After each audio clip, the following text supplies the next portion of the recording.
오늘은 복음을 전하는 인생이라는 제목으로 말씀을 나누겠습니다.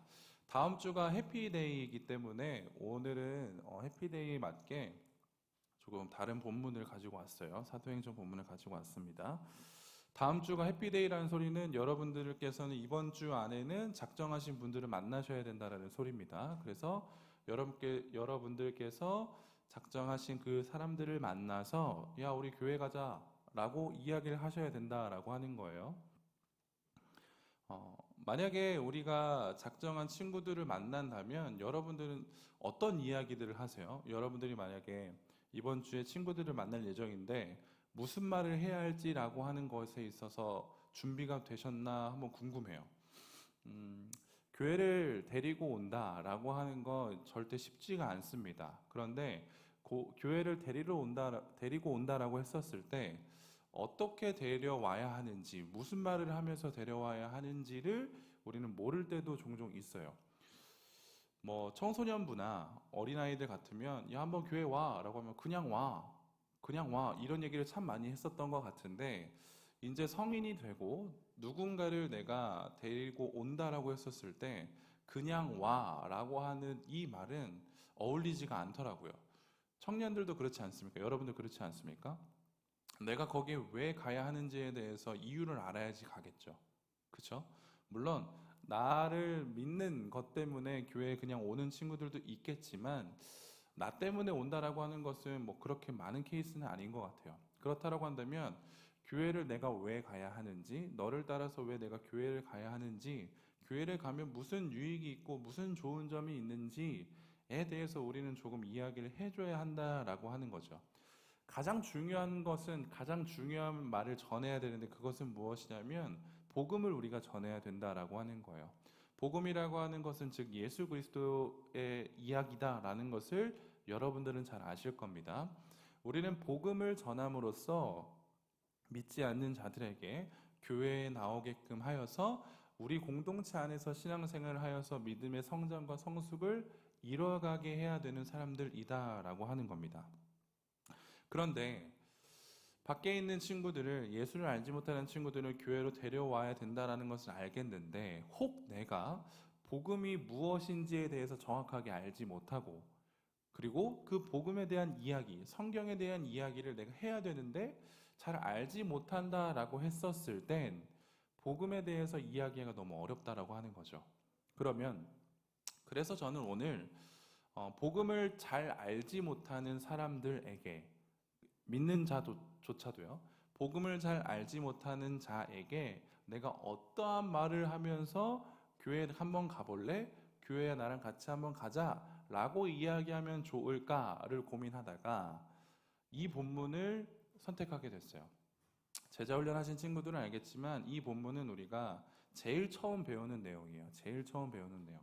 그러면 우리가 복음을 정확하게는 잘 알지 못해도 말주변이 없어서 복음에 대한 성경에 대한 내용을 잘 주구장창 이야기할 수 없어도 교회에 한번 가보자라는 말과 더불어서 이 말을 한다면 아마 내가 데리고 오려고 하는 그 작정자의 마음이 열리지 않을까 한번 생각을 해봐요. 자, 그렇다라고 한다면 작정자를 만나서 내가 무슨 말을 하면 좋을까? 세 가지를 기억하시면 좋을 것 같아요. 세 가지를. 다른 어떤 것 말보다 세 가지를, 키워드를 여러분들께서 머릿속에 집어넣으시면 좋을 것 같은데, 첫 번째 키워드는 내가 예수님을 만나기 전에 어땠는지에 대해서 이야기해 주세요. 내가 예수님을 만나기 전 어떠한 삶을 살았는지에 대해서 이야기를 해 주셔야 합니다. 그리고 두 번째는 내가 예수님을 만났을 그 상황을 이야기해 주셔야 돼요. 내가 예수님을 만났을 때 나는 언제 예수님을 만났는가? 예수님을 나는 언제 만났는가? 라고 하는 것에 대해서 분명하게 이야기를 해 주셔야 합니다. 그리고 나서 이 부분이 가장 중요한데 예수님을 만나고 난 이후의 삶이 어떻게 변하였는가에 대해서도 여러분들이 이야기해 주셔야 돼요. 여러분들이 파악하셨는지 모르겠지만 저는 지금 성경 지식에 대해서 이야기하는 것이 아닙니다. 그럼 이건 뭐에 대한 내용인 거죠? 내 삶에 대한 내용이에요.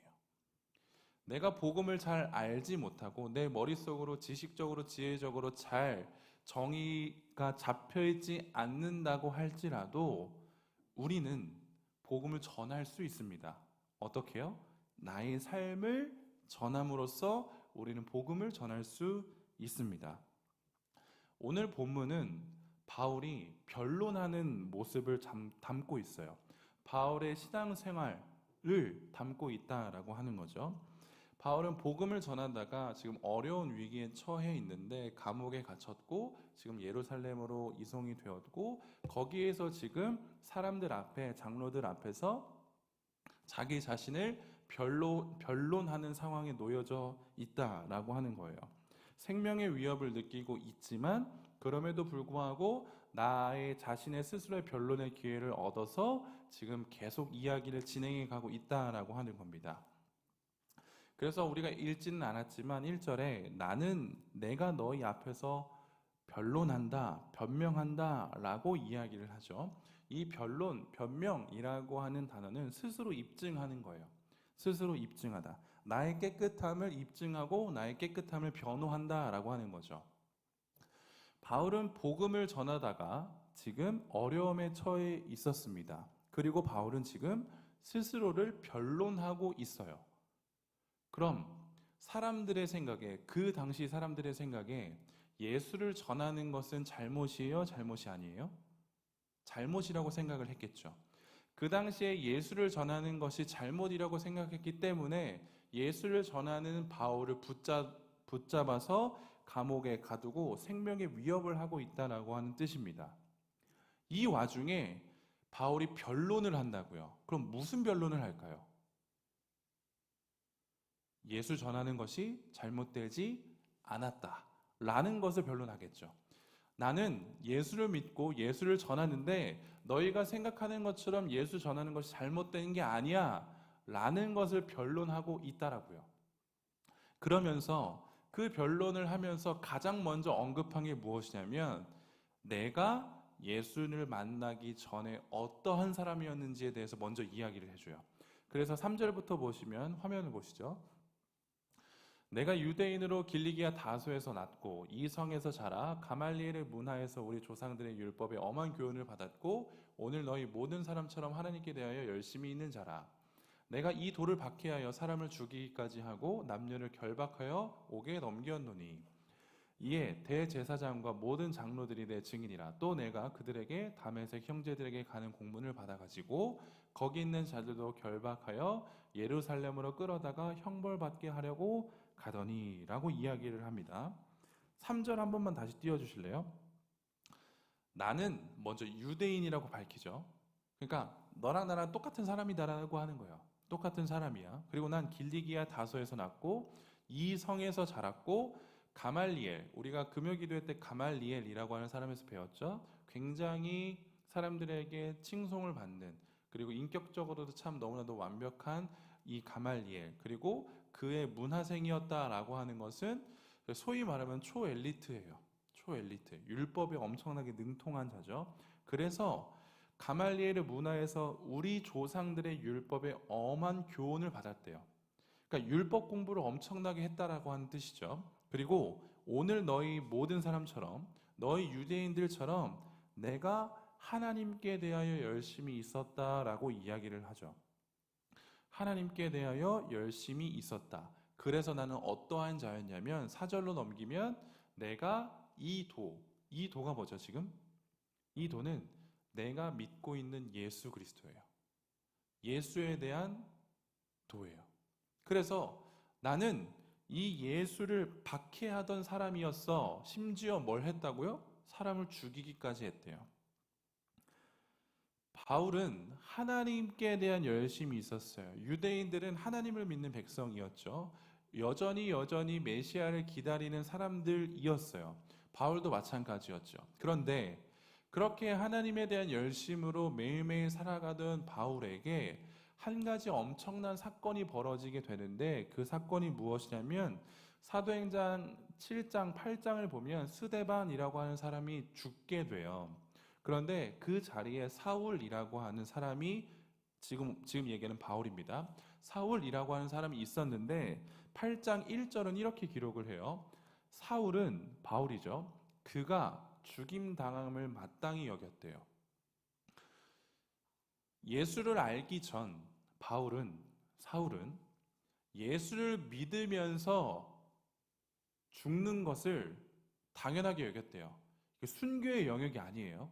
그 당시 예수를 믿는다라고 하면서 막 사람들이 복음을 전하잖아요. 물론 그렇게 할 수도 없었지만 만약에 내가 예수를 믿는다고 하면서 복음을 전한다라고 했었을 때 사람들은 돌을 들어서 그 사람을 쳐 죽일 수도 있었어요.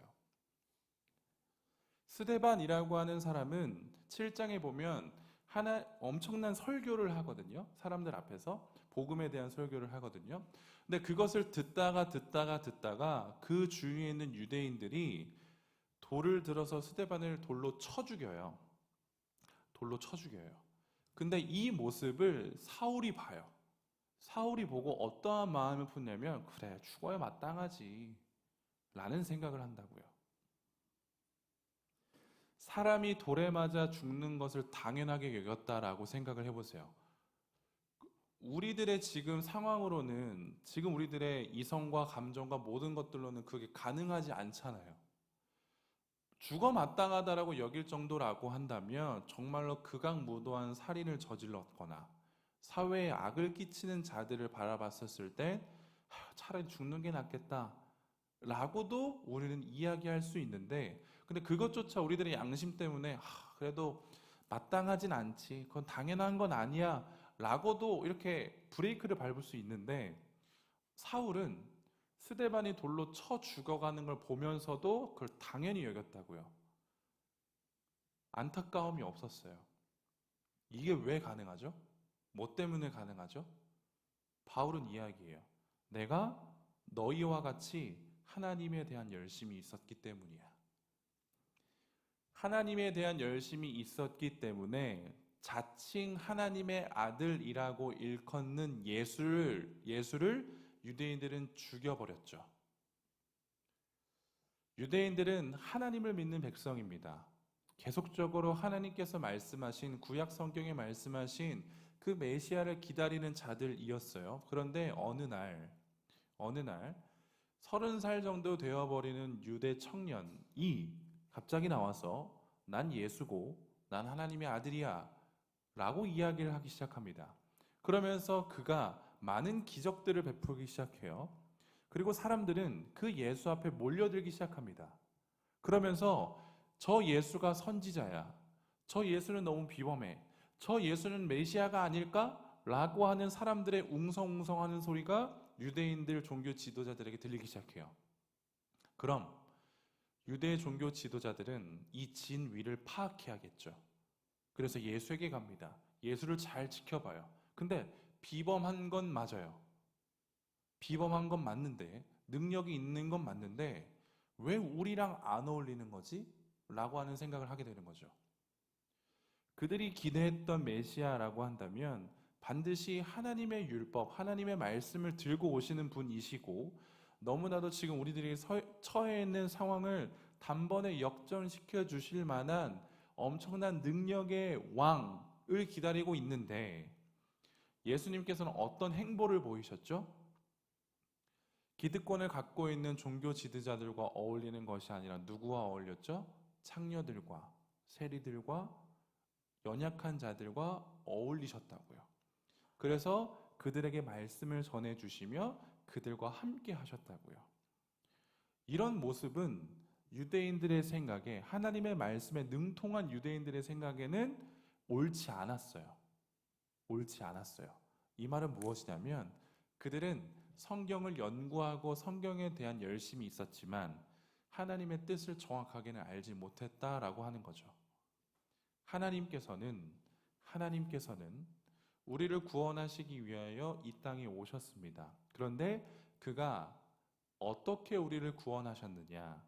그의 능력과 그의 권세와 뛰어난 언변, 너무나도 사람들이 범접할 수 없는 그런 힘으로 찍어 누른 것이 아니라 너무나도 바보스러운 것처럼 보이는 안타까울 정도로 너무 바보 같아 보이는 사랑의 모습으로 우리를 구원해 주셨죠. 유대인들의 생각과 하나님의 생각이 전혀 달랐어요. 그래서 유대인들은 인정할 수 없었어요. 그 예수를 하나님의 아들이라고. 그래서 무엇을 했냐? 예수를 죽이려고 모의를 했죠. 그런데 하나님의 때가 임하지 않았기 때문에 그들은 예수를 잡을 수 없었지만 하나님의 때가 임하고 나서 그들은 예수를 잡을 수 있었습니다. 유대인들이 예수를 죽이려고 할 때 가장 중요한 죄명이 있었어요. 그것이 무엇이었냐면 신성모독입니다. 신성모독. 왜요? 예수는 자기가 하나님의 아들이라고 이야기했기 때문이죠. 유대인이 왕이라고 이야기했기 때문이에요. 그래서 유대인들은 예수를 신성모독이다 라고 하는 죄명으로 그를 죽여버렸습니다. 이것이 유대인들의 모습이에요. 근데 이것이 바울의 모습이었죠. 예수를 알기 전 바울의 모습이었어요. 그리고 바울은 예수를 믿는 자들을 늘상 괴롭히고 옥에 가두기 위하여서 다메섹으로 올라가던 중이었어요. 혹시 여러분들은 사람 죽여보신 적 있으세요? 없죠. 당연히 없죠. 사람을 죽였다라고 하는 것은 내가 정말 그러니까 정상적인 사람이라고 한다면 그건 너무나도 지우고 싶은 과거일 거예요. 너무나도 내 인생의 한 부분이기 때문에 도려내서 없애버리고 싶을 정도로 그렇게 이 사건은 사람을 죽인 사건은 너무나도 크다고요, 내 인생에. 그런데 우리는 그걸 겪지 않죠. 시행하려고도 하지 않아요. 자, 그렇다라고 한다면 여러분들의 인생에 있어서 가장 수치스러운 때는 언제셨나요? 그냥 단순한 이불킥 하는 거 말고요. 여러분들의 인생에 있어서 가장 수치스러우셨던 때가 언제예요? 그걸 한번 떠올려 보세요. 근데 그걸 사람들 앞에서 이야기를 해본다라고 생각을 해보세요. 전 제가 가지고 있는 수치가 있습니다. 전 여러분들 앞에서 절대 얘기하지 않을 거예요. 근데 만약에 제가 갑자기 횟가닥해서 저의 수치를 여러분들에게 이야기를 한다고 칩시다. 그럼 여러분들은 저를 어떻게 볼까요? 그걸 두려워서 우린 얘기하지 않죠. 여러분들의 약점을 누군가한테 이야기하고 싶으세요? 저는 그걸 하기 싫어서 교회는 열심히 다녔는데 나눔을 안 했어요.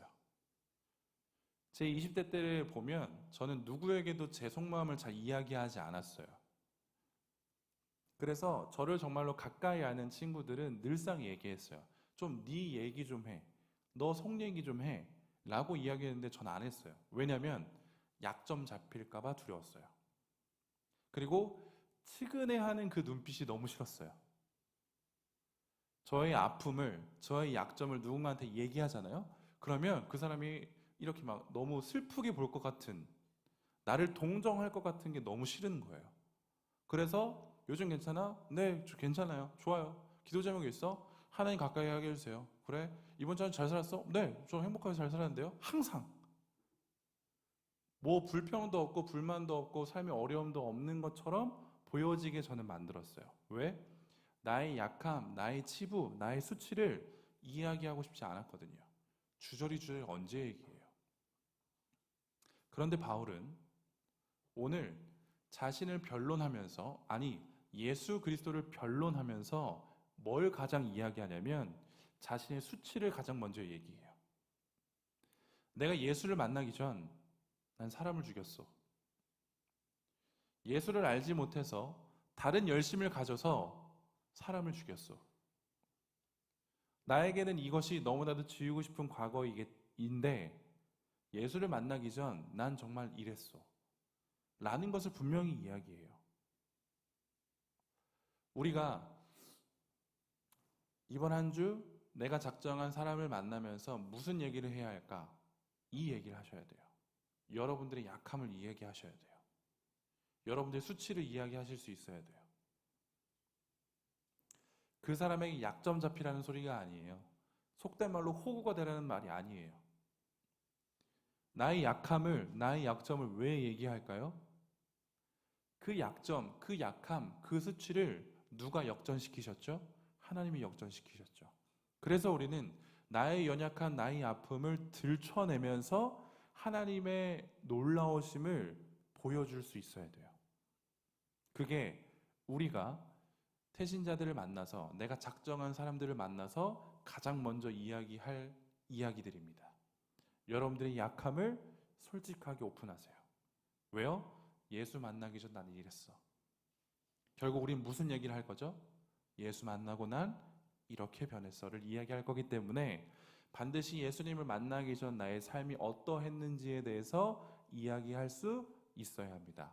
그리고 나서 예수 만나기 전에 나의 삶을 이야기했다면 우린 반드시 예수님을 만난 그 상황에 대해서 이야기할 수 있어야 돼요. 그래서 바울도 분명하게 고백을 합니다. 6절부터 보시죠. 사도들 앞에 세우니 사도들이 기도하고 그들에게 안수하니라. 하나님의 말씀이 점점 왕성하여 예루살렘에 있는 제자의 수가 심히 많아지고 이게 아닌 것 같아요. 그렇죠? 22장인데 제가 잘못 적었네요. 여러분들 성경 한번 봐주실래요? 죄송합니다. 성경에 보면 6절부터 볼게요. 한번 눈을 따라오세요. 가는 중 다메섹에 가까이 갔을 때 오정쯤 되어 호련히 하늘로부터 큰 빛이 나를 둘러 비치매 내가 땅에 엎드려져 들으니 소리 있어 이르되 사울아 사울아 내가 왜 나를 박해하느냐 하시거늘 내가 대답하되 주님 누구시니까 하니 이르시되 나는 내가 박해하는 나사렛 예수니라 하시더라. 나와 함께 있는 사람들이 빛을 보면서도 나에게 말씀하시는 이의 소리는 듣지 못하더라. 내가 이르되 주님 무엇을 하리이까? 주께서 이르시되 일어나 다메섹으로 들어가라. 내가 해야 할 모든 것을 거기서 누가 이르리라 하시거늘 나는 그 빛의 광채로 말미암아 볼 수 없게 되었으므로 나와 함께 있는 사람들의 손에 끌려 다메섹에 들어가노라. 바울이 이야기하는 것은 무엇이냐면 예수님을 만나기 전에 나의 모습이 이러한 자였고 이제 나는 예수님 만났을 때 내가 어떻게 예수님 만났는지에서 이야기해 줄 거야 라고 하면서 무엇을 이야기하냐면 바울은 예수님을 만났을 때 눈이 멀었어요. 빛 때문에. 그리고 음성이 들렸죠. 그리고 나서 몇 날 며칠 동안 내 눈이 띄어지지 않았어요. 그런데 하나님께서 예비해 주신 아나니아라고 하는 사람을 만남으로 인해서 눈이 뜨여졌죠. 굉장히 신비롭지 않습니까? 이걸 기적이라고도 이야기를 하죠. 여기서 질문이요. 여러분들 혹시 예수님 만나셨나요? 그렇죠? 자, 그럼 예수님 만나셨다라고 한다면 여러분들은 이런 놀라운 신비한 기적을 경험해 보셨습니까? 여러분들 예수님 만나셨을 때 눈 머셨어요? 귀가 안 들리셨나요? 그런 거 없죠. 저도 예수님 만났을 때 그런 일이 일어나지 않았거든요. 그래서 저는 어렸을 때, 저의 신앙이 어릴 때 특히 바울의 이 고백을 보면 굉장히 기분이 나빴어요. 왜냐면 그래, 이 정도가 되어야지 예수를 만난 거구나 라고 생각을 하게끔 됐어요. 성경 안에서 예수를 만난다 볼 때 너무 기적과 같은 일들이 너무 많잖아요. 그렇죠? 그런데 오늘날 우리들의 삶을 보세요. 예수를 만났다라고 하는 사람들 중에 이런 기적을 이야기하는 사람들이 있을까요? 그러니까 여러분들은 어떠세요? 전 없었거든요. 그러면 전 예수님을 만나지 못한 걸까요? 그건 또 아니란 말이죠. 근데 왜? 바울과 같은 사람들에게는 이런 놀라운 기적이 일어나는 거고 왜 저의 삶에서는 이런 놀라운 기적이 안 일어나는 거죠? 우린 바울의 이런 고백을 보면 이 생각부터 해요. 나는 기적을 경험했나? 그거부터 생각한다고요. 그런데 바울이 이야기하고 싶은 건 내가 기적을 경험했다예요? 예수를 만났다예요? 바울이 이야기하고 싶은 건 예수를 만났다예요. 기적을 경험한 건 둘째예요. 내가 예수를 만났다라는 것을 이야기하려고 하는 거예요. 오늘날 저와 여러분들에게 있어서는 예수를 만난 그때 이런 기적이 없을 수 있어요. 없을 가능성이 더 높아요. 그런데 물론 하나님께서는 능력이 있으신 분이시기 때문에 전능하신 분이시기 때문에 바울과 같은 기적을 우리들에게 베풀어 주실 수 있습니다. 하지만 꽤나 많은 사람들의 경우에는 바울과 같은 이런 신비한 경험을 하지 못할 수 있어요. 저처럼요. 그리고 여러분들처럼요. 그럼 우리는 예수님을 만났다라고 자신 있게 이야기할 수 있을까요? 이게 어렵다고요. 그래서 제가 여러분들에게 물을 때 여러분들 예수님 만나셨습니까? 라고 할 때 여러분들이 자신 있게 대답 못하는 경우가 종종 있거든요. 왜 그럴까 생각을 해보면 예수님을 만났다라고 하는 뭔가 이 경험적인, 체험적인 요소가 없다라고 생각하기 때문인 것 같아요.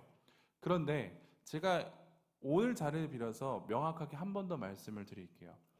내가 예수를 만났다라고 하는 것을 내가 어떻게 사람들에게 보여줄 수 있을까요? 그것은 두 가지를 보면 알 수 있어요. 내가 예수를 만났다라고 분명하게 이야기할 수 있는 것. 첫 번째, 내 입술에 회개가 있는가를 보세요. 이 말이 무엇이냐면 나는 죄인이고 예수님은 나의 유일한 구원자이시며 하나님은 창조주이시다 라고 하는 이 고백이 있어야 된다고요. 나는 죄인이다라고 하는 고백이요. 나는 죄인이다라고 하는 고백은 기독교인만 할 수 있는 유일한 고백입니다. 여러분은 죄인이신가요? 만약 이 질문에 여러분들이 고개를 끄덕여서 네 주님 전 죄인입니다 라고 고백할 수 있다면 여러분들은 예수를 만난 자예요. 하지만 여러분들은 죄인인가요? 라고 하는 이 고백에 이야기할 수 없고 대답할 수 없고 주저하게 된다면 죄송해요. 여러분들은 예수님을 아직 못 만났을 수도 있어요. 예수님을 만난다라고 하는 건 내가 누구인지를 아는 경험이기 때문에 예수를 만났을 땐 우린 반드시 이 고백을 할 수밖에 없어요. 주님, 나는 죄인입니다. 그리고 나서 두 번째 고백이 다시금 터져나오게 되죠. 무엇이냐면 나 같은 죄인을 살려주신 그 하나님의 은혜에 대한 기쁨과 감사의 고백이요. 여러분들 한번 생각해 보세요. 여러분들은 이 두 가지의 고백을 하시는 분들이신가요? 만약에 이 두 가지의 고백을 하시는 분들인다면 축하드려요. 여러분들 예수님 만나신 거예요.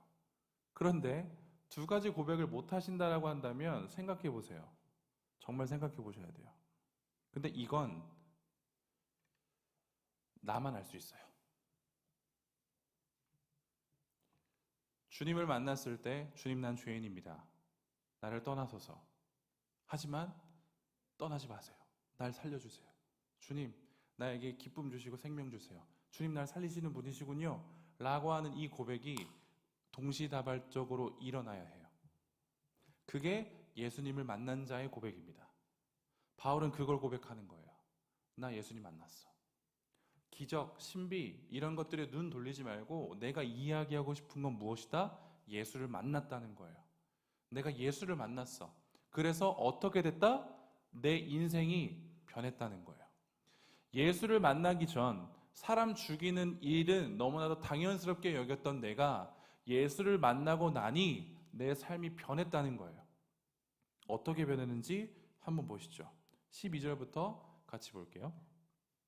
율법에 따라 경건한 사람으로 거기 사는 모든 유대인들에게 칭찬을 듣는 아나니아라 하는 이가 내게 와 곁에 서서 말하되 형제 사울아 다시 보라 하거늘 즉시 그를 쳐다보았노라. 그가 또 이르되 우리 조상들의 하나님이 너를 택하여 너로 하여금 자기 뜻을 알게 하시며 그 의인을 보게 하시고 그 입에서 나오는 음성을 듣게 하셨으니 내가 그를 위하여 모든 사람 앞에서 내가 보고 들은 것에 증인이 되리라. 이제는 왜 주저하느냐? 일어나 주의 이름을 불러 세례를 받고 너의 죄를 씻으라 하더라.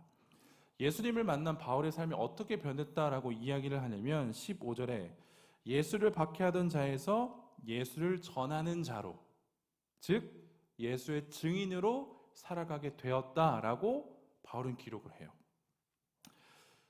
사도행전 1장 8절을 보면 이런 구절이 있습니다. 오직 성령이 너희에게 임하시면 너희가 권능을 받고 예루살렘과 온 유대와 사마리아와 땅끝까지 이르러 내 증인이 되리라 하시니라. 예수를 믿고 성령 충만한 자들에게 주어지는 하나님의 권능은 무엇이냐면 이 땅에서 예수 그리스도를 전할 수 있는 증인으로 살아갈 수 있는 힘을 주세요. 이와 마찬가지로 바울은 예수를 만나게 되자 그의 삶이 완벽하게 변하게 되었는데 예수를 핍박하고 예수를 믿는 자들을 죽이던 자에서 예수라고 하는 그 이름을 전하는 자로, 복음을 전하는 자로 완전히 바뀌어 버렸어요. 그래서 이 삶을 성경은 증인이다라고 이야기를 하죠. 우린 예수님을 만난 자들입니다. 그렇다라고 한다면 우리도 예수 그리스도의 증인이어야 해요. 그래서 우리는 내가 작정한 자들에게 찾아가서 예수를 이야기하는 거예요. 내가 예수의 증인이기 때문에. 바울에게만 국한된 제한된 명령이 아니에요. 너는 가서 나의 증인이 되라. 바울뿐만이 아니라 저와 여러분들도 이 예수님의 명령에 포함되어 있는 사람들이다라고 하는 겁니다.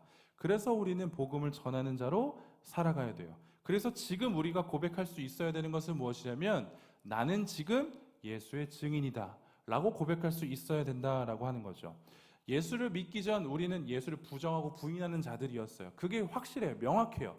그걸 일러주세요. 나도 너처럼 예수를 만나기 전엔 이런 사람이었어. 난 정말 예수를 극혐했어. 교회를 극혐했다고. 그런데 내가 예수를 만나고 나니 나는 더 이상 그렇게 할 수가 없어. 그래서 난 너에게 예수를 전하는 거야. 라고 우린 분명히 이야기할 수 있어야 돼요. 성경에 대한 지식을 전했나요, 제가? 복음이란 무엇인가에 대한 지식을 구체적으로 나열했나요? 아니요. 그거 몰라도 돼요. 우리는 세 가지만 알면 돼요. 예수 만나기 전 나의 모습, 예수를 만났을 때, 그리고 예수를 만난 후 나의 변화된 모습. 복음은 이렇게 전하시면 돼요. 이번 한 주 여러분들이 나의 작정자를 만나셔서 다른 이야기 하지 마시고 내가 언제 예수를 만났지? 예수 만나기 전 나의 모습은 어땠지? 예수 만난 후 지금 나의 모습은 어떻지? 이걸 진실되게 이야기하세요. 진실되게. 그럼 하나님께서, 성령님께서 그 자리 가운데 역사하실 줄 믿습니다. 담대함으로 여러분들을 소개하세요. 담대함으로 여러분들을 이야기하세요. 하나님께서는 나의 약함을 강함으로 세워주시는 분이십니다. 그렇게 이번 한 주 여러분들이 말씀 의지해서, 하나님 의지해서 작정자 만나셔서 다음 주 이 시간 우리가 그 작정자의 손을 잡고 이 자리에서 하나님을 예배하게 되는 놀라운 일이 일어날 줄 믿습니다.